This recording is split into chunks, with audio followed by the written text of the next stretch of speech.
First, you're going to need glue. Next, you're going to use shaving gel or shaving cream. Then you're going to mix that in.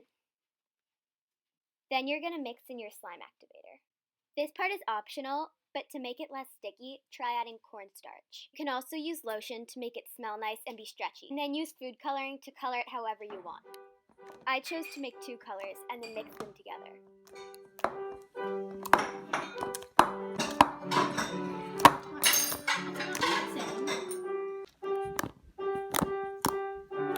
And the last step is just to pour your beads in and then mix them into the slime.